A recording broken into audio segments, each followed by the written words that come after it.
move into the keynote speech, Representative McCoy. Cool. Thank you. Thank you Can for being I here. stand right Absolutely. All right. Can everybody hear me all right? Let us talk. First of all, thanks for having me. I really appreciate it. I made notes and then left my glasses, so if you see me doing this, it's because I'm still learning that trick. I just thought I would take this time to give you guys a little update, on kind of what we did last session and what's sort of on the horizon this session and what we're doing right now up in Frankfort. So, it's a 2-year term. The first year of the term we call the short session. It's always in the odd numbered years. It's a 30-day, when I say 30 days, this is government, so that's 30 legislative days. It takes 90 for us to do 30. It's about how efficient we are, but so it's a 30-day session. Generally, the 30-day session is, when do they come in? 96, 2000, something? Yeah, when they introduced the every other year session. It was in the early 90s, wasn't it? Something like that, but it's kind of, it got put in there into our calendar. We were doing this every other year thing, and we were always finding out we were making mistakes. The legislature would screw something up, and then because they weren't going to be in session again for another 2 years, they decided, all right, let's have this short session to come back in, and if we messed it up, we'll tweak it and fix it. So historically, that's what it was for. And then we do, on the long session, the even numbered years, it's 60 legislative days. So we double the number of days, but we take about the same 3 months to do it in. So we don't really do any more time, we just have more legislative time. Historically, that long session was long because that's when we do our budgeting. We're on a biennium every other year, we do a 2-year budget. Well, last year was weird, as you all know, as we sat through that pandemic. And it was extra weird for us in Frankfort because in the biennium before, we passed a 1-year budget instead of a 2-year budget. And we did that trying to be fiscally responsible. We're sitting there in the middle of the pandemic. It's just sort of happening. We don't really know what's going on. The House usually goes first. In fact, they have to. It's our job to propose the budget. We sent a budget that actually had a lot of money in it, because if you'll go back a couple years before that, we did some tax reform, lowered everybody's income taxes, but we spread the base on the sales tax. That actually generated quite a bit more revenue for the state. So we had a pretty nice budget. We liked it. We were going to make some changes that I think everybody would have liked. Then COVID. So we scaled completely back on the budget. And just real quick on the budget, if you don't know, there's a nonpartisan organization called the Consensus Forecasting Group. And they come and give us what they think is the best it could be, a worst it could be, and then what they really think it's going to be. Somewhere, a blend of all those. Well, they had given us kind of on the high end when we did our budget last biennium. So when COVID hit, we pulled them back in and said, guys, what's your guess?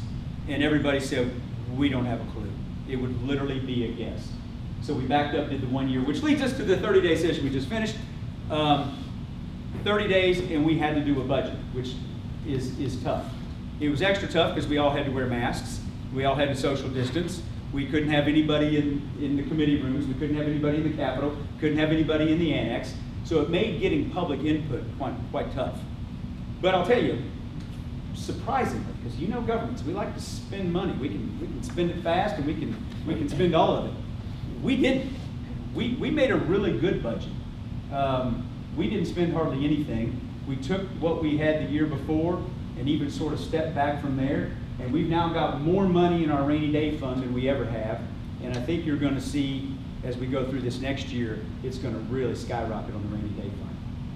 That's important because the rainy day fund really helps control what Moody's and S&P give us as a bond rating, which becomes extra important when we're looking at what's the government going to be able to do going forward, looking at school projects or anything the government's going to do. We have to borrow that money, and that rating saves us a ton.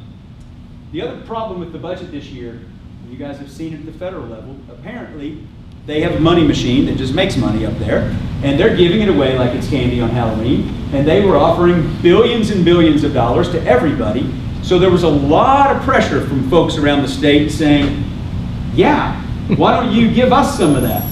And the problem with it is it's one-time dollars.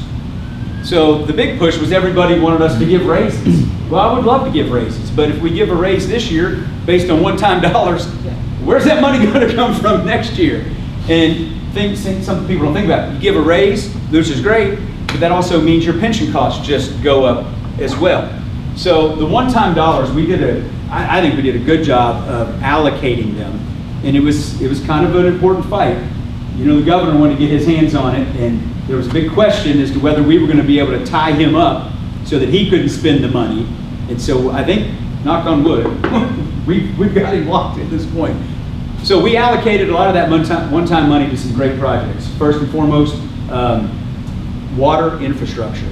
You guys, we all hear about Flint, Michigan, and we know the horrible state of their water. Well, Eastern Kentucky's worse. We've got a lot of the same problems, lead pipes, lead in the water, problems with the coal mining stuff. We've got communities that don't have drinking water. So trying to use some of this federal money for that is there. The biggest one that'll impact probably a lot of us in this room, is broadband deployment. You know, how many people did a Zoom meeting during COVID, right? I mean, now how many kids were going to school on Zoom? Now how many kids don't even have access to the internet? And it's shocking how many people in Kentucky don't have access. Even in Louisville, there are places in downtown Louisville that have no internet access. Not that they're not paying for it, you just can't even get it. So we rolled out $250 million towards broadband deployment. We try to use the federal money for those types of projects. So the budget was the big thing. Second big thing we tackled was unemployment issues. We had forced layoffs, quite frankly. You know, the government made, I don't know how many tens of thousands of people unemployed overnight by all the orders we got from Governor Beshear that just instantly caused it. But yet, we didn't have any unemployment structure ready to help these people. To this day, I get multiple phone calls a day, people still trying to get help from last March, last April, last June, and there doesn't seem to be any end in sight. At this point, the governor's folks don't even take our calls anymore. I'm lucky we have a Nelson County person who's an aide, and she will listen to me. So I've been able to work around and get her to help us with some stuff. We at the LRC, it's a nonpartisan group, we offered 100 employees to go help. The governor said, no, we don't need them. I mean, we were doing everything we could to try to get something moving on this. There's starting to be a little bit of movement, but it's still backed up. Two other things that happened with unemployment, though. The governor on his own, when we weren't in session, borrowed about $600 million to throw back into the unemployment. Because for those of you guys that write paychecks, you know this.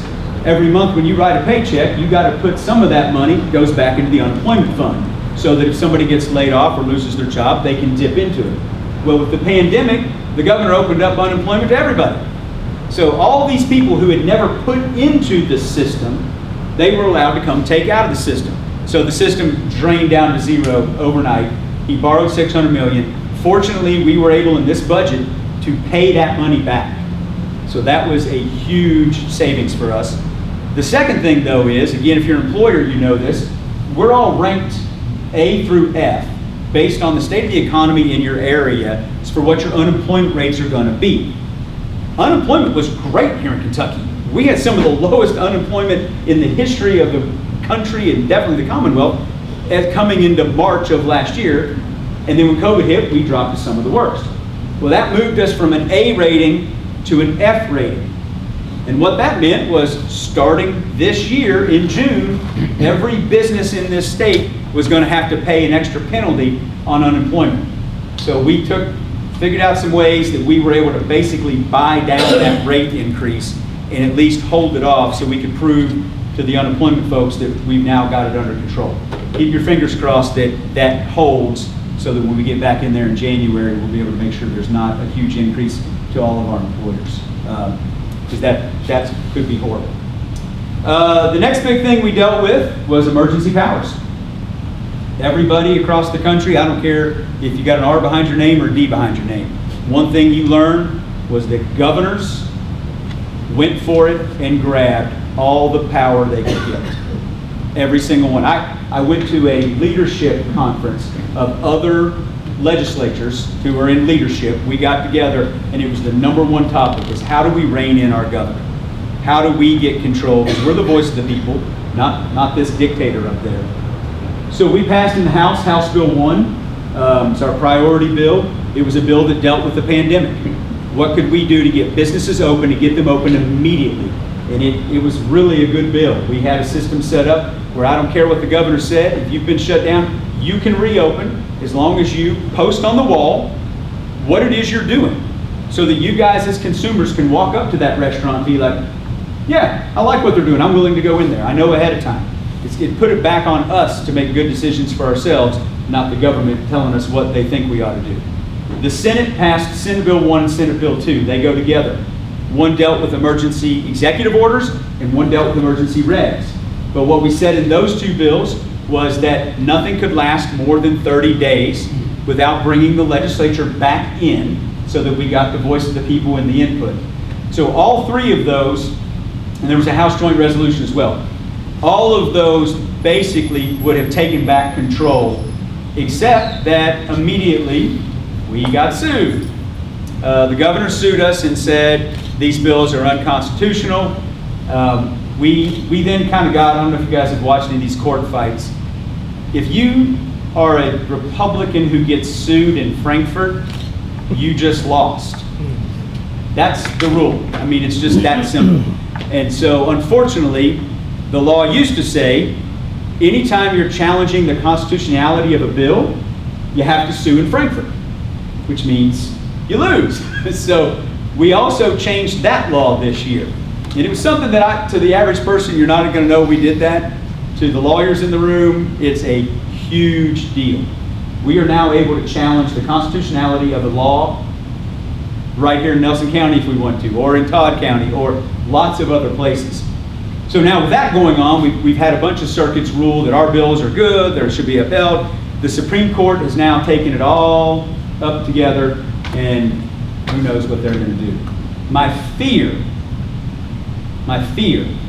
is they're going to rule that the governor has inherent powers under our Constitution that have nothing to do with the statutes that we pass. KRS 39A, none of us knew what that law even was until last year. Now we can all probably cite it. But that was where we gave the governor the power to do emergency orders. But now that we've reined that in, I'm afraid you're just going to read the Constitution says he has inherent stuff, and we'll see. Trying to think what else was big last year. You guys know how fortunate we are to have this man up there in Frankfurt. I mean, it's literally. What's great is you basically get 2 reps for the price of 1, because he knows all kinds of other stuff going on, and he'll just come and tell me, like, you need to go do da-da-da-da. It's like, God, this is great. It's also embarrassing because they say, you were the rep before him? He's really good. So we ended the session on end of March. We're now in the interim. The interim, we're not technically, we're a body of limited jurisdiction. We only exist those 3 months out of the year, or unless the governor calls us in a special session. We join up with the Senate during the summer months, and we have committee meetings. They're not official, like no laws can get passed, no action can happen, but we take testimony. And so we hear from lots of different groups, and now is the time people are starting to craft and draft legislation. You'll see some pre-filed stuff out there. Don't get too wedded to anything. If it gets filed too early, people attack it from all sides. You'll see more stuff coming out more towards December. But the big issue for us coming into the interim, obviously, is going to be the budget. We've got a 2-year budget coming up that we've got to do.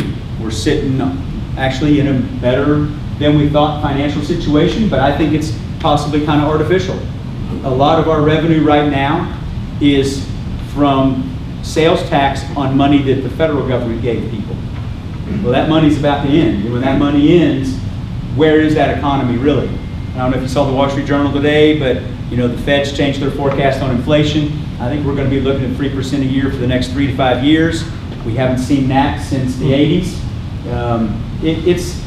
We're still in a very uncertain time, and until the federal government stops paying people to stay home, we're not going to get this economy back up and running like we need to. So that's where we are.